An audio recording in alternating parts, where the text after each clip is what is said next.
Well, hey everybody, welcome back to the channel. Now here, doing reviews, sometimes I'm quick to criticize different things that are shortcoming on models. And that happened on my review of the Amtrak P42 DC. I mentioned that the number 46 on the locomotive was in the wrong place. And honestly, I didn't really expect anything of it. I thought I was just going to have to remove and reposition decals or get a new set of decals if I ruin the ones I was repositioning. But I will give credit where credit's due. Athearn did issue a replacement shell for this locomotive. And it's pretty easy to get. You send them an email. I'll put the instructions on the screen, but you send them an email with proof of purchase, and they will send you a shell. Is basically what you need to do.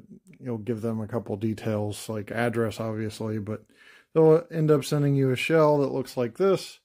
Plastic packaging, says what the shell is for replacement on right there, and it has shell replacement instructions.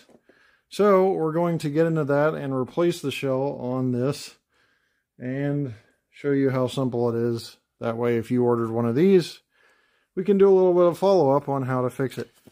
Most people of my species, the male species, do not follow instructions, but I'm going to go through these instructions one by one with you, just so you can see how to replace it in case you are having any difficulty. When I first started in the hobby, I had difficulty with even simple tasks, so we'll cover that. Here are the instructions. It'd probably be helpful if they mentioned which screws on this. There are two offset screws that you have to remove that are holding this to the frame. Now I had removed the couplers because that's how you had to do on the older Athearn, but not required on this. So now that the shell is removed, you've got just the core of the locomotive here. And they give you two more screws. Probably be a good clue of which screws you're replacing or having to remove, but like I said, the instructions don't say anything about which screws you have to remove. So then, oh, sorry, there's foam in there too. Remove the foam, and then we will place the shell.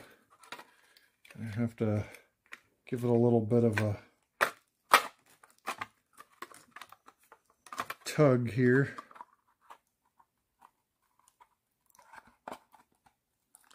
But like I said, couplers don't even have to remove anymore. And you just have to put the screws back in on the two corners. And again, just so you can see, screw there and a screw there are the ones you have to remove, and that's it. Alright, so you see here, the 46 was above the radiator. Now it's right in line with it like it should be on the new shell. Well, that wraps this up. The only thing I think could have been done better is maybe a diagram with which screws, because I removed the coupler screws, but other than that, no big deal.